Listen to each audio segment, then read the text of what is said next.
Hello மக்களே, எல்லோரும் எப்படி இருக்கீங்க? நம்ம சேனலுக்கு 2-3 நாளாக தொடர்ச்சியாக வீடியோ போட்டுட்ருக்கனால புதிய சப்ஸ்கிரைபர் வந்திருக்காங்க. பாருங்கள், சங்கு பூ எவ்வளோ அழகாக இருக்குது.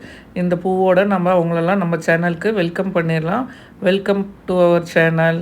அடுத்தது பார்த்திங்கன்னா, நம்ம இப்போ என்ன வீடியோனா, இன்றைக்கி சோளம் அறுவடை பண்ணுறாங்க. அதாவது சோளம்னா மக்காச்சோளம் இல்லைங்க, நாட்டு சோளம். நாட்டு சோளத்தில் 2 வெரைட்டி இருக்குது. அதாவது 2 கலர்ஸு, ஒயிட் கலர் ஒன்று, ரெட் கலர் ஒன்று.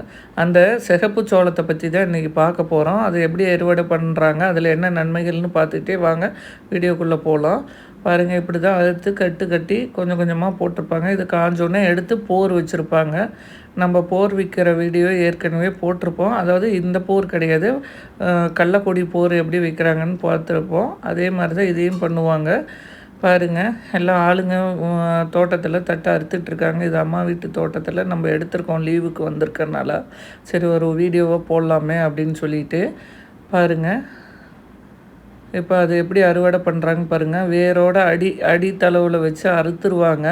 வேரோட பிடுங்கி எடுக்க மாட்டாங்க. ஏன்னா இது மறுபடியும் ரீக்ரோத் பண்ணிக்கலாம், நல்லாயிருக்கும். நம்ம தண்ணி பாய்ச்சோன்னா மறுபடியும் வளர்ந்து வந்துடும்.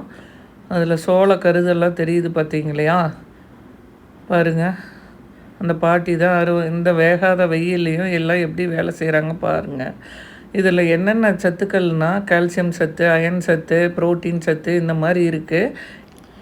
இந்த சிகப்பு சோளம் சாப்பிட்றதுனால நமக்கு என்ன நன்மைகள்னு பார்த்திங்கன்னா, ஹார்ட்டு ஏதாவது ப்ராப்ளம் இருந்தால் சரி பண்ணும். எலும்பு மூட்டெல்லாம் தேய்மானம் இல்லாமல் பார்த்துக்கும்.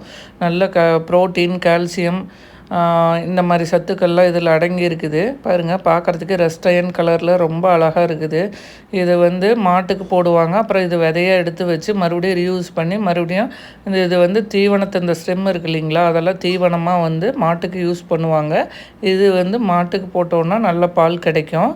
பாருங்கள், இது சிறுதானிய வகையை சேர்ந்தது. இதில் என்னென்ன ரெசிபீஸ்னால், குழிப்பணியாரம், இட்லி கூட செஞ்சு ஊற்றலாம் வெள்ளை மாவில் கலந்து. அதே மாதிரி பார்த்திங்கன்னா பணியாரம், கூழ், கஞ்சி, தோசை இது மாதிரி எல்லாமே ரெடி பண்ணி சாப்பிட்லாம். பாருங்கள், இந்த வீடியோ பிடிச்சிருக்குன்னு நினைக்கிறேன்.